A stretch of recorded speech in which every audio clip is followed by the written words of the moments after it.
PDSU Khammam జిల్లా ప్రధాన కార్యదర్శిని.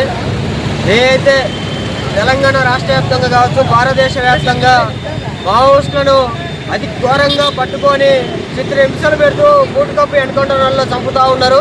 దీనికి వ్యతిరేకంగా ఢిల్లీ యూనివర్సిటీలో విద్యార్థులు భారీ ఎత్తున నిరసన కార్యక్రమం తీసుకుంటే ఇటువకు మద్దతుగా విద్యార్థుల మీద పీడీ యాక్ట్ లాంటి రాజద్రోహ కేసులు పెట్టడాన్ని పీడీఎస్ జిల్లా కమిటీ తీవ్రంగా ఖండిస్తూ ఉంది. తక్షణమే మీరు ఏదైతే కేసులు పెట్టారో ఆ కేసులను వెనక్కి తీసుకోవాలని చెప్పి ఆ కేంద్ర ప్రభుత్వం మేము డిమాండ్ చేస్తూ ఉన్నాం. కానీ కేంద్ర ప్రభుత్వం ఆదివాసుల కోసం, గిరిజనుల కోసం, పేద విద్యార్థుల కోసం పనిచేస్తున్న మావోయిస్టులు కావచ్చు, లక్ష్రేట్లు కావచ్చు, మావోయిస్టులకు సంబంధించిన విద్యార్థి సంఘాలు కావచ్చు ధర్నాలు చేస్తూ ఉంటే వాళ్ళ మీద కేసులు పెట్టడం సరికాదని చెప్పి మేము వాటికి తెలియజేస్తా ఉన్నాం.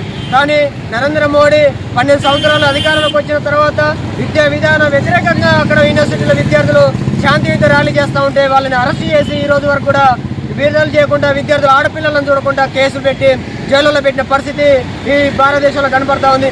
భారతదేశంలో నరేంద్ర మోడీ ప్రభుత్వం ఏర్పడ్డాక ఈరోజు మొత్తం కూడా ఆదివాసుల కోసం పనిచేసిన ఏదైతే ఆదివాసీ సంఘాలు ఉన్నాయో, ఆదివాసుల కోసం పనిచేస్తున్న ఏదైతే కమ్యూనిస్ట్ పార్టీలు ఏవైతే ఉన్నాయో విద్యార్థి సంఘాలతో సహా మొత్తం కూడా ఈరోజు ప్రశ్నించే గొంతుల మీద అక్రమంగా కేసులు పెడుతూ ఈరోజు జైళ్లలో నిర్బంధాలు చేస్తూ ఉన్నారు. ప్రశ్నించే మేధావులను కావచ్చు, ప్రశ్నించే గొంతులను మొత్తం కూడా ఈరోజు అరెస్టు చేసి చిత్రహింసలు పెట్టి బూట్ కప్పు ఎన్కౌంటర్లలో హతమార్చిన పరిస్థితి ఈరోజు కనపడుతోంది.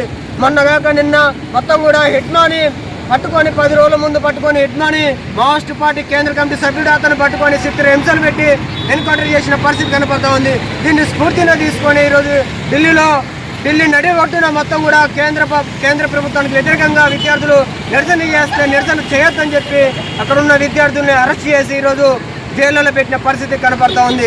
ఇలాంటి జైళ్లకి, నిర్బంధాలకి విద్యార్థి లోకం భయపడదని చెప్పి సందర్భంగా కేంద్ర ప్రభుత్వాన్ని మేము హెచ్చరిస్తాను.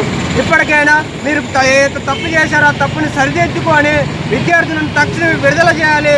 లేకపోతే భారతదేశ వ్యాప్తంగా ఉన్న మా పీడీఎస్ విద్యార్థి సంఘం కాదు, భారతదేశ వ్యాప్తంగా ఉన్న వామపక్ష విద్యార్థి సంఘాలని, ఇతర విద్యార్థి సంఘాలు కలుపుకొని పెద్ద ఎత్తున ఢిల్లీ కోటను ముట్టడిస్తామని చెప్పి సందర్భంగా వారిని మేము హెచ్చరిస్తూ ఉన్నాం.